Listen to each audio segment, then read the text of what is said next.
the moment that you need it is too late to have the structure in place. And so I eventually found my structure, but I also eventually studied grief and started leading workshops and having conversations and built this tool because in that moment I needed it. Welcome to Sit Down and Show Up, a podcast about moving beyond how can I help and having honest conversations about what support really looks like in real life.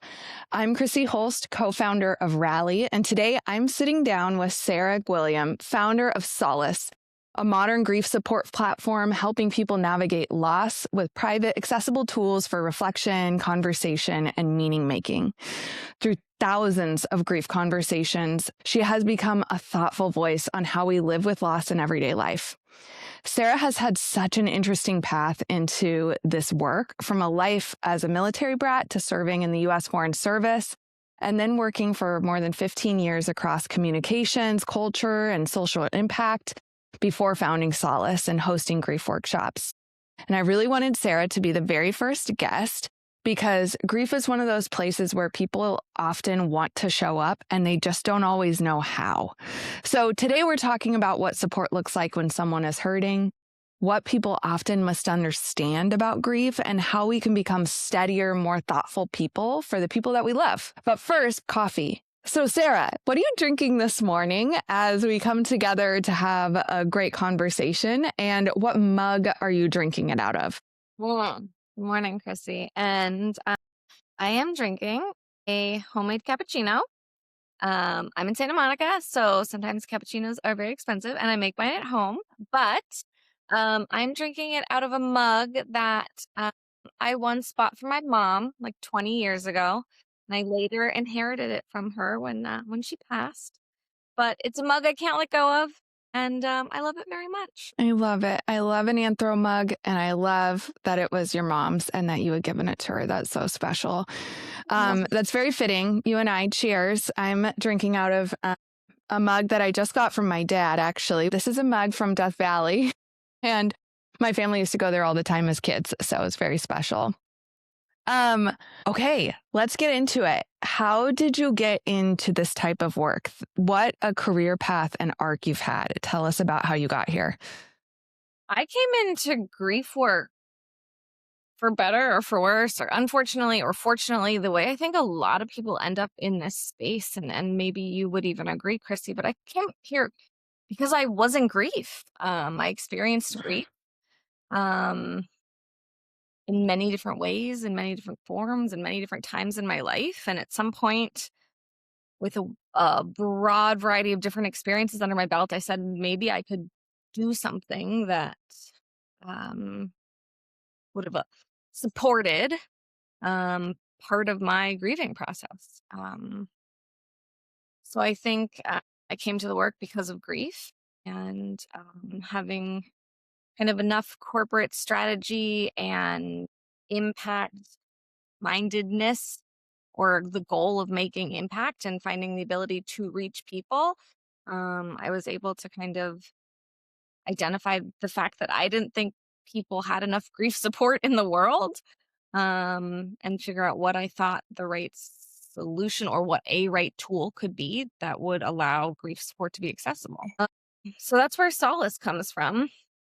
But I think, which we can talk more about, and I think if I take a step back specifically from Solace as a tool, my goal is to talk loudly about loss and to speak about grief and to make people uncomfortable about the conversation, because I think that's the only way we will get comfortable with the conversation. Grief is one of the most universal experiences, and it is such a taboo subject, right? Yeah, that's so true. So many people, if not everybody, at some point or another in their life are going to experience grief. So let's talk a little bit more about what Solace is and what the grief workshops are that you put together, and a little bit about the gap that you were trying to fill with both of those. One is through tech, and the other is through very in-person relationships. So could you talk a little bit about both sides of that coin and the gaps that you're trying to fill? Yeah. So right now I do two things. One is that here locally in my community, in Santa Monica and in LA, I run a program called Together in Grief. And the idea is that we bring people together in grief. Um, and I'm going to pivot to Solace. Solace is a digital platform that is AI enabled and has a grief coach and a few other generative tools, and is a private, judgment free space where individuals can go and engage and have a grief conversation. And you're absolutely right. Those are two very different sides of a grief experience: togetherness, in person, in community, individual, private, on your own journey, in your own computer, in your own palm, right? But the goal of both of those is that an individual's grief is witnessed. And I think at the end of the day, my experience and often people's experience with grief is that it is so isolating. Because despite being a universal experience, grief is so unique. Your grief experience is literally the only grief experience that is yours, right? No one else will have your very specific grief experience. So it can feel so extremely lonely because no one can understand that pain, and it can feel hard to ask for help when it's something so specific. And so grief needs to be witnessed. You need to be held and seen and validated in your emotions. And who better to do that than those who understand grief? And so for my community-based work, we do that in community. And you sit in a room with people who will identify with you immediately because they know what grief is. I think that's a really important point, that grief can be really misunderstood, and to feel seen in your grief and to feel like you can relate to people or that you can express yourself even independently and process some of those emotions is so central to going through the process of grieving. What do you see as some of like the biggest misunderstandings that we have around grief in our culture, in our society? Can you talk a little bit about what you've observed there? And I think, Krissy, that is the nail on the head. You've nailed it. Because I think that's part of what makes grief so isolating is there's all of these misconceptions. So people don't know how to talk about it because the world is walking around thinking that you heal from grief, right? And that, you know, in a few months or weeks or years, people should be over their grief. And that is just not accurate. I actually refuse to use the language as a grief coach that you heal from grief. I think that maybe grief softens or grief changes or grief evolves, but I will carry this grief forever. Yeah. And it may not be as pointed as it once was, but grief will always be in the room with me. And sometimes that's hard and dark and heavy. And sometimes, for those in grief, like this may be hard to hear. Some in deep recent grief, this is hard to hear. But sometimes it's beautiful. Sometimes my grief is in the room and I think about it as a beautiful thing that I've experienced loss, and I am honoring it in a really special way. And I've worked hard to get there, and I don't experience that often, but sometimes. Um, and so I think the world thinking that, you know, we should heal in 3 days and you should go to work after 3 days of bereavement leave is not okay. Yeah. And I think the world operates like that, whether it's bereavement leave or you're in shock because you've lost someone, and you go into logistics mode because you have to manage a funeral, you have to process an estate, you have to hold an event to honor someone, and then that event ends. Yeah. Your grief thrives in the aftermath of those things, and then it's quiet and people expect that, oh, the thing has been done, you are okay. And let me tell you, you're not okay. Yeah. So I think this idea that like grief has a timeline is the first major misconception. And then the second one I want to share, and I've only been like deepening this misconception in talking to you so far, is that grief is just about bereavement or death. Right now, on Solace, my grief coach is talking to people about over 20 different types of loss. And I'm talking about people who are processing bereavement, the loss of friends or family, talking about people who are talking about pet loss, identity change, Mm. loss of physical property, right? We have a lot here in California, people navigating loss of homes from the fires. The loss of homes, people don't think about this when you move away from your childhood home or your parents sell your childhood home. That is loss and grief. Career change and loss, mhm, relationship ending, divorce, friendships ending, um, climate grief, existential and macro grief. I mean, I don't know how much news people consume or can consume. It can be heavy, right? There's a lot out there. Um, I happen to see the world in layers of grief, and I think there's a lot of grief out there, and I happen to believe that everyone is grieving, and it's not a popular opinion.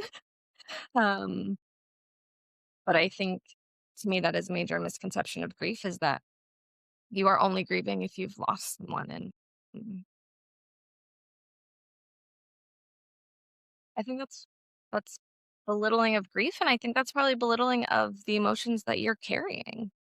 Um, Yeah, let's go one layer deeper there. yeah, So there's all of these different life experiences, changes in identity. I know that certainly happens when you become a mom or when your kids move off to college or leave, yeah, right? There's all sorts of different types of identity shifts and changes and different types of grief. But going one layer deeper, will you share what you've learned about how grief can articulate itself in an emotional way? yeah, yeah. Let me. I'm gonna do this a little differently, but something people like to say, you're not wrong if you say this, but something people like to say is that grief is love with no place to go. And I understand the saying. And I had to sit with it for a while because it really, something inside of me said, that feels wrong. Hmm. I wondered, like, why does this feel so wrong to me? And when I really dug into why it felt wrong, it's because it was just about the love. And then I realized that I felt like that statement belittled or flattened the grief that I felt because my grief, and I don't, and I'm going to say like my grief, most people's grief isn't just about love and therefore sadness. Grief is, I have to put my coffee down for my hands. Grief is the whole spectrum of emotions that come from your relationship with the thing that you've lost, be that a person or the person you were, or the thing that represents, right? Your home, your childhood that represents something. So it's not one emotion. And what's hard about this is that society who doesn't really talk about grief only accepts one emotion when it comes to grief, which is sadness. So if you feel relief, conflicted, happiness, numbness, if you feel anything other than sadness in your grief, it is extra hard to certainly talk about it, let alone process it. Um, and you probably have questions about, is this right to feel? Um, and that's really, uh, that's not okay because all emotions are valid in grief.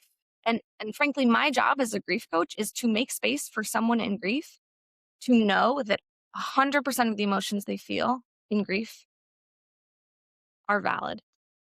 And you're 100% right, Krissy. It's not just sadness, it is any emotion that comes from the entire spectrum of the relationship of what you've lost. It can Mm. be so many things. That's that's so true, at least in my own experiences. Grief can express itself in a lot of different ways. Can you talk a little bit about why support and grief get so hard after that first initial wave of support that comes right after loss? And I'm speaking more to the loss of a loved one. There's often a surge of support. That's a lot of the space that Rally operates in. But there is the space beyond where things go a little bit quieter. Often it becomes a little bit more uncomfortable for your community to sit in it for as long as you will sit in it. So, can you talk about just why does support sometimes drop off and why does it become harder after that initial wave? And what's that experience like from both sides as the supporter and the person grieving? Yeah, it's a great question. Um, I think from a supporter side, in the early days of someone's loss, the needs feel obvious, right? This person needs a meal. This person needs support with logistics. This person needs people around them. And I think as time passes, it becomes less clear what that person needs. And I think what happens is the question becomes, what is that griever comfortable with? And what happens, Krissy, is that no one asks the griever, right? I think people who want to support their friends and family who are navigating grief often, I'm going to be a little harsh, but often sit back and say, well, I don't want to make that person uncomfortable. I don't want to reach out. I don't want to talk about their lost loved one.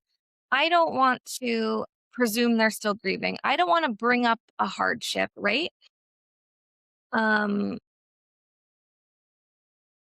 and what happens is while they're actually thinking about their friends and family, on the other side, it feels like silence. And that silence um, is so extremely lonely. I might want to say, like, you know what? I do want to talk about my dad. Please bring him up. Or please don't hesitate to check in on me. I am still sad. Or, you know what? I actually don't want to talk about him, but I do still need my friends, right? Like, I still need to be included or I still need to be checked in on. Um, and also, sometimes the griever doesn't know. And we all have to just move forward with a lot of grace. But that's, I think, what friendship is also about. So I just think there's often a moment post like the knowledge of logistically, we all know how to help each other, where we all kind of panic. And in the best of intentions, we take a step back and we say, we're going to give everyone a little bit of space. And that space can be really hard, I think, for everyone. Yeah, I think that's right. And there's people who may have different variations of how self-aware they are of what they need in a moment. A lot of time asking, and jump in here, but a lot of time asking, let me know what you need or let me know how I can help. It transitions or it pushes the burden of onto the person who's walking through whatever experience has left them needing a little bit more support. Yep. Can you, just getting really practical here, can you offer maybe some alternative ways that they could approach that conversation or things they could say or do? Yeah. I mean, I think you're absolutely right. Taking the burden off of the person in grief to ask is really helpful. Um, what I can do is share examples of things that I think have worked for me as a griever and in supporting grievers I have known. Things like, um, I'm thinking of you. I'd like to send a meal this week. What day works? Mm. Right? They don't have to decide. They just have to tell me what day. I am doing a thing for you. I'm coming over. Have your laundry ready. No questions asked, right? Um, I'd like to take you out. Are you ready to be in public, right? Would you like to go in your pajamas to this, or would you like to get dressed up and go to that, you know? Uh, Meeting you right where you where are you is what are. I hear.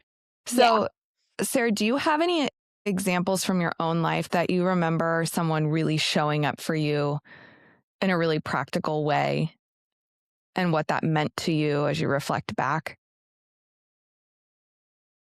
Yeah, it's interesting. I lost my mom when I was much younger, and I lost my dad recently. And it losing my mom in my mid-20s was hard because my friends really did not know. We were so young, no one had lost a parent. They didn't know how to support or be there. I think they were all a little bit scared, and it's a scary reality to see your friend go through this. They were kind.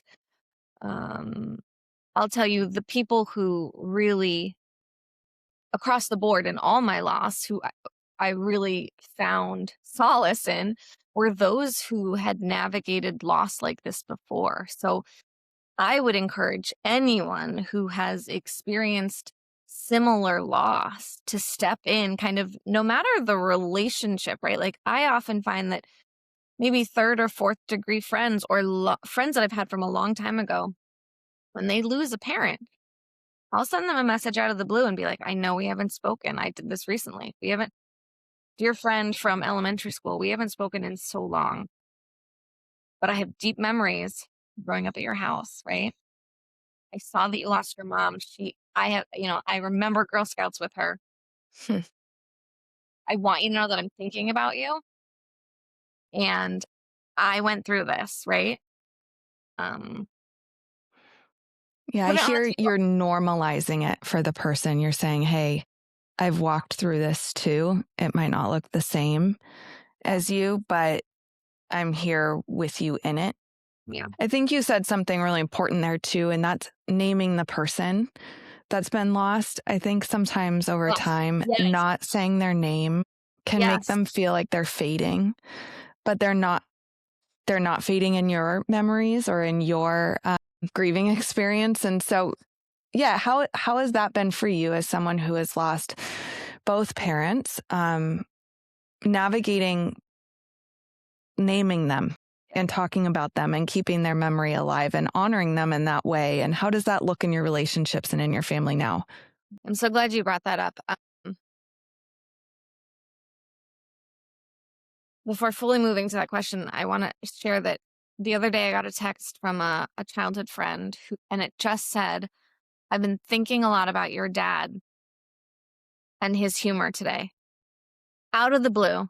Wow. And um, makes me tear up because it almost feels like the burden of carrying his memory isn't only on me. There is some beautiful gift in knowing that others are out there having these thoughts about this person who is so important to me and reaching out to tell me that out of the blue.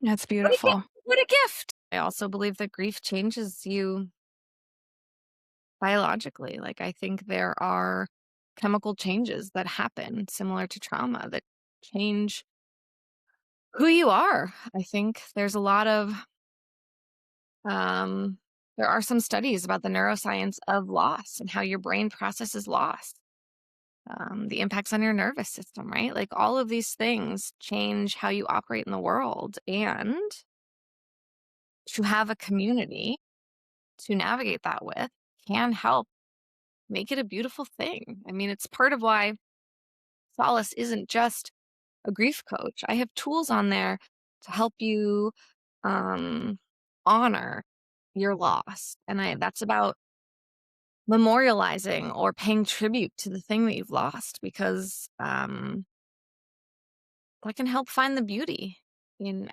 what was, and kind of in the space of what that thing was that is now gone, right? Yeah. So Solace can be kind of a coach and a support if you're working through your emotions, but it also can help you memorialize memories. Yeah. How is that, through journaling on Solace, or what? How does that look? So there's a couple different tools now and a couple in development, which I can tease for you. But right now you can talk to a coach 24/7. And, my goal with the coach was really, what is the tool that can make access to someone who can talk about grief, or something that talk about grief 24/7 available to anyone, right?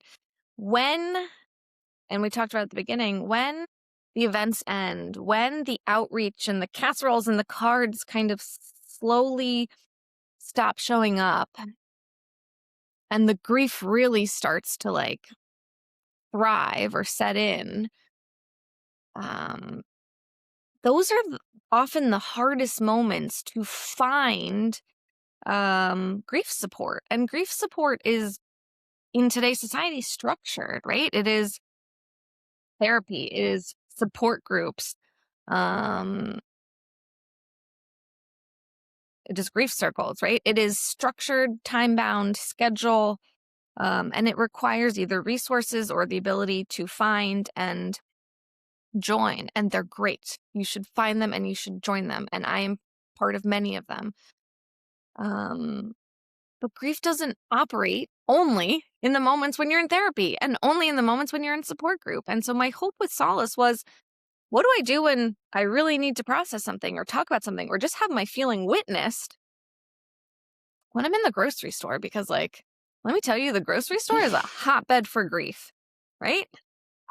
Food and the dining table and the kitchen, I think, is so visceral to so many people that if you are missing someone, you can find a million reasons to grieve in the grocery store. So, like, take out Solace and like talk about it in the grocery store. Anyway, I created Solace for all of the moments in between. And that's the grief coach. In addition to the grief coach, there's a journal. You can journal however often you want. But what I think is really special about the journal is that over time, as you write, the journal will start to help you reflect on your journey, your emotional journey. It will start to pull out themes, tell you the things you repeatedly come back to, the emotions that you started with, what your emotional journey is now, maybe how your emotions have evolved. And then I have a tool right now that's a tribute tool, and you can write a tribute, kind of like an obituary or eulogy, but less formal, to honor or memorialize something or someone. And basically, this tool asks you a bunch of questions, and you tell it stories. You tell it stories about your loss. So it's a way that you can share the essence of someone or something that you've lost. And then through a generative tool, it will produce a tribute. And you can iterate on that over and over and again. You can create as many as you want. I have obviously used this tool so many times, and I will tell you, they are all beautiful, funny tearjerkers for me, because I always want they're always about my dad, and they're always humorous. But what is also unique to me about Solace is that all of my tools are connected. So my grief coach knows what I'm memorializing, knows my emotional journey in my journal, and we can talk about it all because all the tools are connected. I love the idea of Solace being a bridge between those human interactions. And to have that bridge, like, something in my own life, sometimes it's difficult to anticipate you're going to have like a really intentional, purposeful conversation. If it be that you're attending, a workshop or a therapy session, or even just dinner with your best friends, and they're going to ask you a lot of questions. Sometimes having a moment to reflect or to consult or to, how do I summarize this? Or what is it that I'm feeling in themes? could be a really helpful way to maximize the effectiveness of how you use your time or how you frame your thinking, because that can sometimes create overwhelm. At least for me, I'll speak about myself, is when someone's going to ask a direct question about something really big that I know I want to show up and be real about my response and not gloss over it. But I also maybe don't want to kind of go on a really long journey down a road that I don't really know where will take us. Solace can that bridge to help you kind of summarize and think through and memorialize how to articulate where you're at, where you're processing, where you're focused on, how you're really walking through your grieving journey this week compared to last. And I think that's beautiful and a really great tool. We talk a lot about it as a prepare and process. So how do you prepare for what's coming and process what's happened? So I think that's exactly right, Krissy. And we do not want Solace to replace human engagement. We think of Solace as a tool in your grief toolbox. In fact, Solace, your grief coach, will encourage you to step outside of the tool itself and go engage. Go see the sun, go engage with human connection, because it shouldn't be the only thing. No, definitely not, but a good tool nonetheless. So, Sarah, you spoke about it kind of helping process, helping think through different experiences.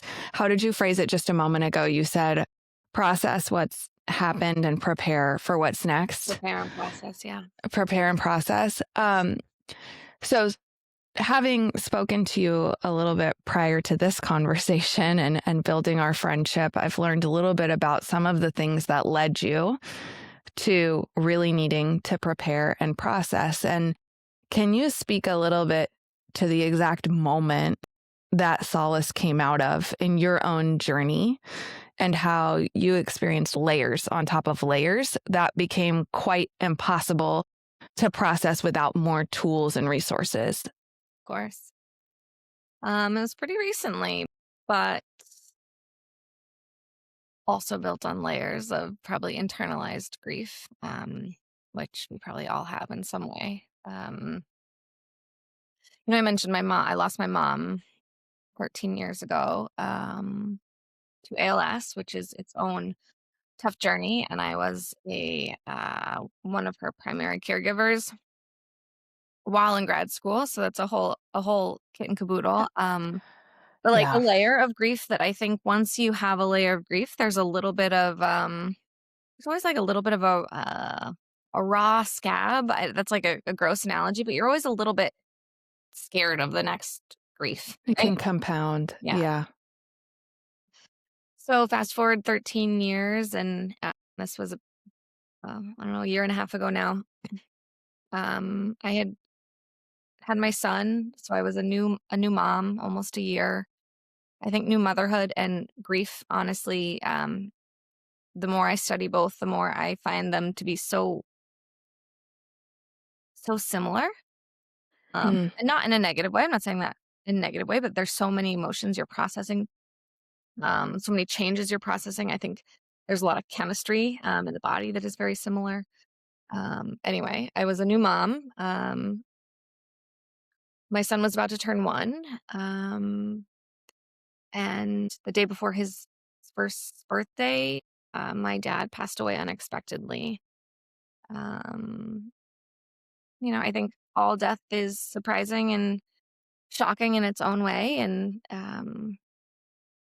my story is that I got a phone call from a hospital where I had to listen to my dad being read his last rites. I knew he was in the hospital, and I knew that was a possibility, but like did not expect that. And I had to wake up the next morning and parent, a 1-year-old on his birthday, and kind of just like this shock, and you're in this fog, and you're numb, and you're sad, and you're still a parent, and you're still responsible, and there's all of these things that happened. And then for us here in Santa Monica, within days, we had to evacuate from the fires here in LA. And so it was just a lot of grief upon grief. And there was fear, right? Fear for the city, fear for maybe it's fear, maybe it's grief. There was just a lot happening at once. And Yeah. I think when we finally got out of the city and felt safe and took a big breath of clean air, I think everything just kind of released, right? There was so much grief starting 13 years ago to my parents, to thinking about how do I raise my son without my own parents, to how do I carry on my parents' name? How do I teach my son about my parents, right? To freaking environmental climate grief. Like, what about this world? Like, how do you carry all of that in one moment? And Yeah. I realized that I didn't have the structure in place to support me in that moment. And I think people say this with therapy too, right? The moment that you need it is too late to have the structure in place. And so I eventually found my structure, but I also eventually studied grief and started leading workshops and having conversations and built this tool because in that moment I needed it. Yeah. And my story is uniquely mine and not unique at all. Thank you for trusting us with that. Yeah, of course. A lot of us, the missions that we're called to in life, the things that we build come out of sometimes our own stories. And thank you for sharing yours with us, both as a wonderful tool, as a place of connection, as an honest conversation, as a normalization of topics that are hard. Yeah. And also so important and imperative that we name and we verbalize and we talk about, because they are not unique in the sense of grief is something we're all going to walk through at some point, and how we hold it both for one another and ourselves is so important, so we can continue one foot in front of the other.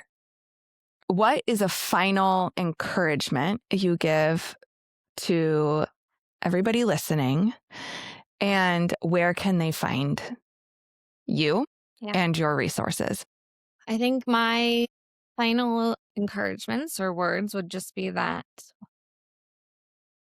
whatever you're feeling or whatever you're carrying about grief, just know that you're not alone and that is normal. And that I encourage you to take out your phone today and send someone a message that you know is in grief. You can tell them I told you to. And you can find me on Instagram at @Solace_concierge. Thank you, Krissy, not only for this conversation, but for what you have built with Rally and creating a space to help people come together for moments like this, like grief and even more. I think community is such a hugely important thing in this epidemic of loneliness, if we may say. And obviously we know that grief is a huge piece of that puzzle. And just thank you for doing that work. Thanks. So Sarah, thank you so much for being here. Thank you for helping us think about grief more honestly and with more tenderness. I think so many people want to show up well, and conversations like this help them think through how to do that. This has been the very first episode of Sit Down and Show Up. And thank you so much for being the guest. And I hope that today helps all of us feel a little bit more steady and a little bit more human as we go about life together. So thanks, Sarah. Thanks, Krissy.